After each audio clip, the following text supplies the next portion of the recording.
ప్రస్తుతం మనం 21వ శతాబ్దంలో ఉన్నాం. నింగిలోకి వెళ్లి ప్రయోగాలు చేస్తున్నాం. అయినప్పటికీ కూడా గ్రామాల్లో కుల పెద్దల కట్టుబాట్లతో కొంతమంది స్థానికులు అనేక ఇబ్బందులకు గురవుతున్నారు. ప్రస్తుతం మనం పశ్చిమ గోదావరి జిల్లా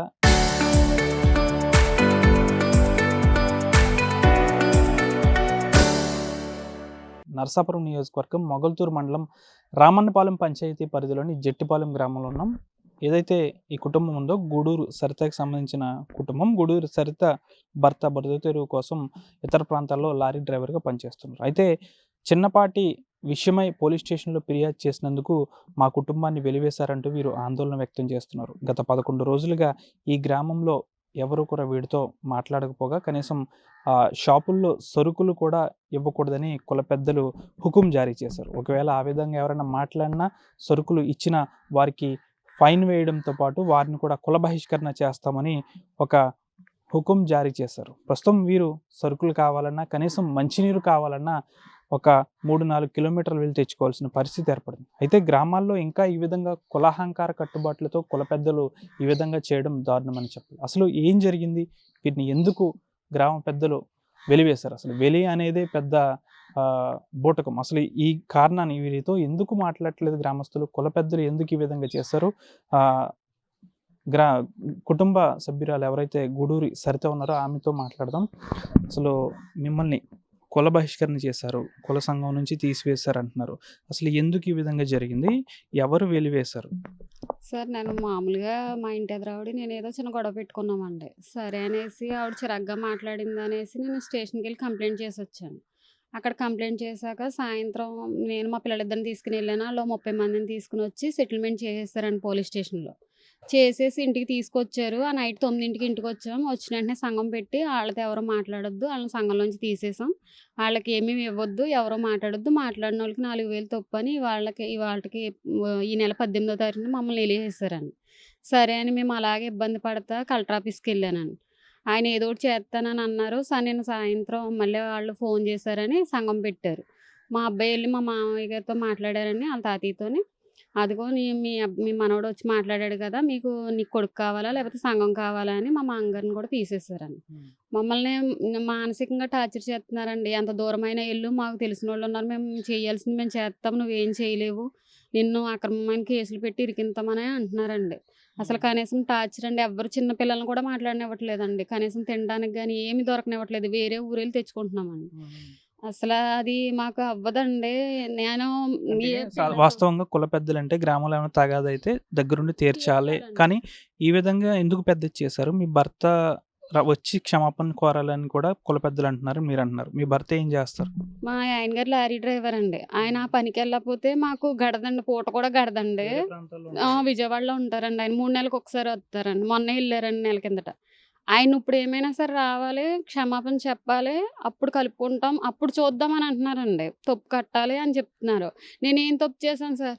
నేనేం చేశాను? ఇప్పుడు సంఘానికి కాదని ఎళ్ళానంటే నా సిట్యుయేషన్ బాలేదు. మా ఆయనకి కనీసం సంఘంలోంచి తీసేత్తానని చెప్పలేదండి.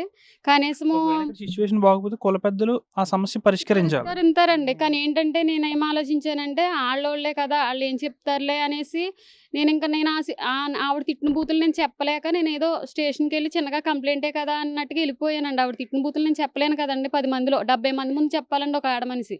అందుకని నేను స్టేషన్‌కెళ్ళాను. పోనీ అక్కడ కూడా ఎస్ఐ గారు చెప్పారండి. స్టేషన్‌కెళ్లారని కూడా మీరేం అనొద్దు.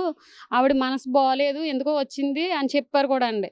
సరే సార్ అని అక్కడ అందరూ సంతకాలు పెట్టారు సార్. ఇంటికి తీసుకొచ్చిన ఒక 10 నిమిషాల్లో నన్ను ఎలివేసేశారు. అది నా వల్ల తీసుకోవడం అసలు అవ్వట్లేదు సార్. నాకు ఎన్ని రోజులైంది మిమ్మల్ని వెలివేసి? ఇవాల్టికి 11 రోజులండి. 11 రోజులు. అంటే వెళ్ళేంటి ఇప్పుడు గ్రామంలో మీతో ఎవరు మాట్లాడట్లేదా? మాట్లాడట్లేదండి. 11 చిన్న రోజుల నుంచి. పిల్లలు కూడా ఇలా కూడా రావట్లేదు సార్. ఎవరు పిల్లలొస్తే కూడా ఆళ్ళని కూడా మా వల్ల కాదు అలాగిలాగని తిడుతున్నారండి. హ్మ్. 4000 కట్టాలా అన్న కాడికే అంటున్నారండి. ఎవ్వళ్ళు మా వోళ్ళు మాతో కూడా మాట్లాడనిత్తలేదండి. ఇప్పుడు మీకేమి మరి లేవు. మీకు ఉదయం లేస్తే ఏదో ఒక సరుకులు కావాలి, షాప్‌కెళ్ళాలి. మరి గ్రామంలో షాపుల వాళ్ళు మీతో మాటలిస్తున్నారా? లేదు సార్. సీతారామపురం ఎళ్లి తెత్తన్నాడండి. నాకిద్దరు పిల్లలండి మగపిల్లలు. ఆళ్ళనేసుకునే తిరుగుతున్నాను సార్. కలెక్టర్ ఆఫీస్‌కైనా, ఎక్కడికైనా మా ఆయన రావడానికి లేదు. నా సిట్యుయేషన్‌ని అర్థం చేసుకొని ఎవరైనా సరే న్యాయం చేత్తారనే పోరాడుతున్నాను సార్. నువ్వు ఎప్పటికైనా తిరిగి మా కాళ్ళ కాడికే వత్తావు అని అంటున్నారండి. అలా అంటున్నారండి. కడలి వీర వెంకట సత్యనారాయణ అండి, కడలి జయప్రకాష్ అండి. ఆళ్ళిద్దరూ పెద్దలండి. కనమవోళ్ళు కూడా మాట్లాడుతున్నారు. నేను గుడి దగ్గర లేనండి. నన్ను అడ్డమైన బూతులు తిట్టారంటండి అసల. వాళ్ళు తిట్టాల్సిన పని ఏంటంటే నాకు ఏమన్నా పెడుతున్నారా పోస్తున్నారా? నేను బతుకుతున్నానండి. నిజంగా నా పనేదో నా లోకం ఏదో నేను బతుకుతానండి అంతే. నా పనేదో. అలాంటిది నా ఇంటికొచ్చి కూర్చుంది. పోనీ అయిపోయిందేదో అయిపోయిందని వదిలేస్తే వదిలిపోను కదండీ! ఇయాల నన్ను సంఘంలో తీసి నన్ను ఇరికించారండి. కావాలని కక్షగా సాధిస్తున్నారండి ఇప్పుడాళ్ళు. నా పిల్లల్ని నన్ను కూడా చాలా టార్చర్ చేస్తున్నారండి ఆళ్ళు. అసలా ఏ ఏ సరుకులు మన పాలు ప్యాకెట్‌కెళ్తే రావద్దని మొఖం మీద చెప్పారండి మా అబ్బాయికి. షాప్ వాళ్ళండి. ఇంక నేనసలు ఇది ఇలాగే చేత్తన్నారని రాత్రి అక్కడి నుంచి వచ్చాక కూడా నన్ను ఇన్ని మాటలు ఆడారండి నన్ను. అది ఇప్పుడు దీనికి ఏం చెప్తున్నారు? క్షమాపణ చెప్పి 5,000 కడితే సంఘంలోకి మళ్ళీ తీసుకుంటారు. 4,000 కట్టాలంటండి. క్షమాపణ చెప్పాలంటండి. మా ఆయన రావాలంటే నేనెళ్ళి క్షమాపణ చెప్పమంటున్నారండి. అది నా వల్ల అయితే కాదు. నేను చేయలేనప్పుడు తప్పు నేను ఎందుకు ఒప్పుకుంటాను అనేసండి. మా మావయ్య గారికి కూడా 4,000 తప్పేశారండి. నిన్న కలెక్టరేట్‌కి సబ్ కలెక్టర్ ఆఫీస్‌కెళ్లారు కదా! కంప్లెయింట్ ఇచ్చారు. ఇప్పటికొచ్చి ఏమన్నా అధికారులు వచ్చి ఇక్కడ ఏమన్నా చేశారా? మామూలు ఫోన్ చేశారు సార్. చేసి 2 రోజుల్లో యాక్షన్ తీసుకుంటామమ్మా అన్నారు. ఈ లోపల ఆళ్ళకి ఫోన్లు చేసి మాట్లాడితే ఆళ్ళు వెంటనే సంఘం పెట్టుకుని మా మావయ్య గారిని కేకేసి అడిగారంటండి. అడిగితే ఆయన అన్నారంట, "అదేంటి సార్ అదేంటి మా వోడికి చెప్పారా?" అని అడిగితేనే, "నీకు కొడుకు కావాలా? సంఘం కావాలంటే కొడుకే కావాలంటే, అయితే సరే నీ కొడుకు వచ్చినప్పుడే రా" అనేసి పంపేసి సంఘం ఆళ్ళతో ఎవరు మాట్లాడినా 4,000 తప్పని ఆళ్ళకి కూడా రాత్రి విధించారండి. మిమ్మల్ని రాత్రి వెలివేశారు. అంటే కొడుకు కావాలన్నందుకు మిమ్మల్ని వెలివేశారు. అతనండి అతను వెళ్ళారండి. మీరు అలాగనే అన్నారండి. పొద్దున్నుంచి మాట్లాడలేదండి ఆవిడ. రాత్రి నుంచి మీతో మాట్లాడుతున్నారు. ఉమ్. రాత్రి నుండి సంఘంలోకి వెళ్తా. ఉమ్. మా మనవడు మా ఇంటికి వచ్చాడని 4,000 తప్పు 4,000 కడితే కలుపుకుంటాం అన్నారండి. ఉమ్. అతను వెళ్తేని ఇంకా నన్ను పొద్దున్నే ఆవిడ మాట్లాడలేదండి. నేను మాట్లాడలేదు. ఆ, ఏంటి రాత్రి నుంచి మిమ్మల్ని కూడా వెలివేశారు మీ కోళ్ళతో మాట్లాడినందుకు. అవునండి. కాదండి మనోడితోటి. మనోడండి ఆడు వచ్చాడండి, ఇంటికి వచ్చాడు. వాళ్ళ నాన్న ఫోన్ ఇంపడండి మాట్లాడు అని. మీ అబ్బాయి? నేను ఎక్కడో వచ్చి ఇలా కూర్చున్నానండి. మరి వీళ్ళు చందనం ఏమారు నాకు తెలీదు. వీళ్ళు 10 మంది కాపలా కాసి గరగర తిరిగేసి అదిగో రాత్రి ఆడు చూచాడు ఇది చూచాడు ఆడికి వినిపించాము వీడికి వినిపించాము అని రాత్రి అన్నారు. అంటే నేను ఏం మాట్లాడలేదు ఇంకా. సరే పిలిచి మీ సంఘం పెద్దలు పిలిచి నీకు కొడుకు కావాలా సంఘం కావాలని అడిగారు. అడిగారు. అడిగితేనే ఇప్పుడు సంఘం కావాలంటే అలాగా కొడుకు కావాలి అబ్బాయి, కొడుకు వచ్చాక కడతాను నేను ఏదని డబ్బులు కట్టాలని అనలేక ఇలాగ అన్నారు. అప్పుడు అబ్బాయి ఆడు వచ్చాక ఆడు ఉంటాడు కదా, ఇద్దరు వెంటనే అప్పుడే కడతాము, నేను మాత్రం రూపాయి కట్టను, ఆడితోటి పట్టి కడతాను అని అనుకున్నాను. అనుకుంటే అప్పుడు ఒరే ఎవడు మాట్లాడి 4,000 ఎవరు అని అంటే ఈ రోజు ఉదయం నేను పనికి కూడా పిలవలేదంట. ఆవిడ వెళ్ళలేదండి.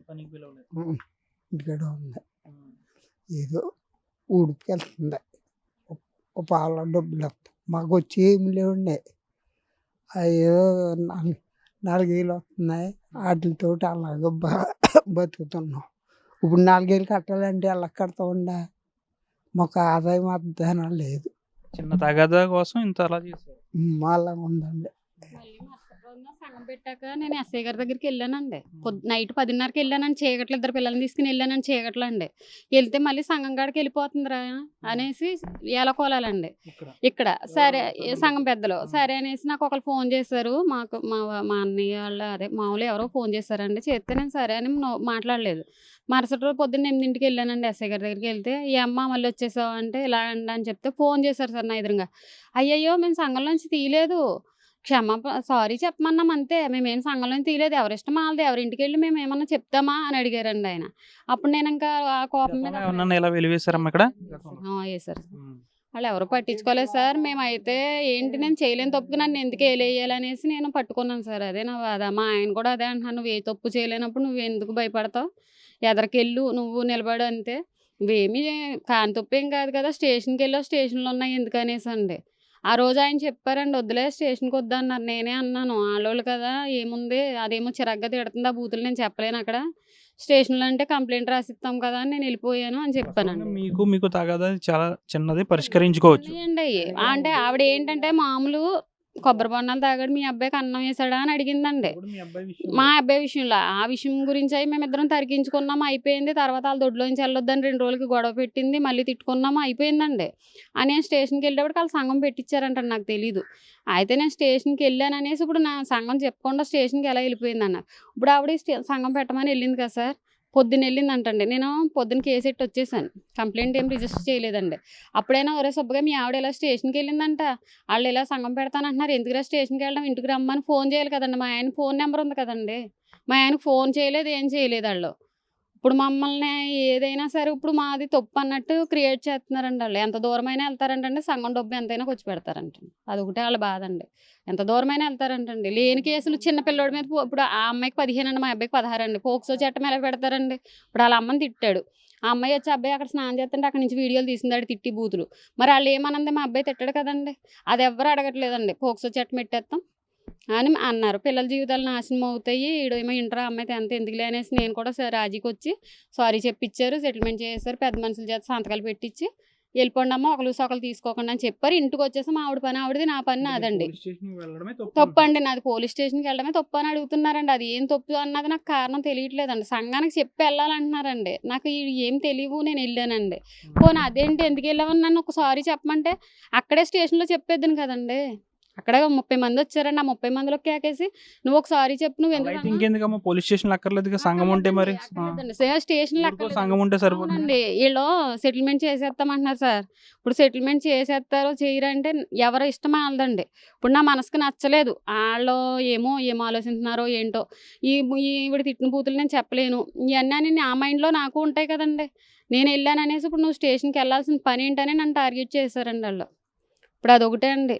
అయితే ప్రధానంగా చూసుకోవచ్చు, ఏదైతే గూడూరు సరితకి సంబంధించి ఈ గ్రామంలోనే ఎదురుబెదురుగా ఉన్న కుటుంబాల మధ్య చిన్న వివాదం, అది కూడా వీరి కుటుంబాల్లోని పిల్లల మధ్య జరిగిన వివాదం. అది కాస్త చినికి గాలివాన్లా మారి ఒక చిన్న తగాదా అయింది. అయితే సరితకు సంబంధించి తమను అన్యాయంగా తిట్టారంటూ ఆమె పోలీస్ స్టేషన్కి వెళ్ళింది. అయితే పోలీస్ స్టేషన్కి వెళ్ళడమే తప్పు అంటూ కుల పెద్దలు రెచ్చిపోయారు. పోలీస్ స్టేషన్కి ఎందుకు వెళ్ళాలి అంటూ ఈ గ్రామం నుంచి మొత్తం కుల బహిష్కరణ అయితే చేశారు. మొత్తం గూడూరు సరితకు సంబంధించి తన భర్త లారీ డ్రైవర్గా ఇతర రాష్ట్రాల్లో ప్రస్తుతం ఉన్నారు. ఆయన ఇక్కడికి రావాలన్నా కాస్త కష్టం అంటూ కూడా భార్య అయితే చెప్తుంది. వీరు బాధ అయితే తీరనిది. ఎందుకంటే దాదాపు 11 రోజుల నుంచి వీరితో ఎవరు మాట్లాడట్లేదు. అంతేకాకుండా కేవలం మంచినీళ్ళు ఇక్కడ ఎవరైనా పట్టుకోవాలన్నా, లేకపోతే పాల ప్యాకెట్ ఇవ్వాలన్నా, కనీసం షాపు వద్దకు ఏదైనా సరుకు తీసుకోవాలన్నా కూడా ఇవ్వకుండా చేస్తున్నారు. ఇస్తే గనక 4000 ఫైన్, వాళ్ళని కూడా కుల బహిష్కరణ చేస్తామంటూ చెప్తున్నారంటూ వీరు ఆవేదన వ్యక్తం చేస్తున్నారు. కుల పెద్దల అహంకారం ఈ విధంగా గ్రామాల్లో రెచ్చిపోతుంటే అధికారులు ప్రస్తుతం కంప్లైంట్ అయితే అధికారులకు ఇచ్చారు. అధికారులు అయితే సమస్య పరిష్కరిస్తామని హామీ అయితే ఇచ్చారు. అయితే కుల పెద్దలకు సంబంధించి ఈ విధంగా చేయడం ఎంతవరకు కరెక్ట్ అని వీరి కుటుంబ సభ్యులు ఆవేదన వ్యక్తం చేస్తున్నారు. తమకు న్యాయం చేయాలని, ఎవరైతే తమను ఈ విధంగా కుల బహిష్కరణ చేస్తారో వారిపై కఠిన చర్యలు తీసుకోవాలని అయితే సరిత కుటుంబ సభ్యులు అయితే ఆరోపిస్తున్నారు. వీడియో జర్నలిస్ట్ వెంకటరమణతో మనోజ్ RTV, పశ్చిమ గోదావరి జిల్లా రామన్నపాలెం పంచాయతీ పరిధి జట్టిపాలెం గ్రామం నుంచి.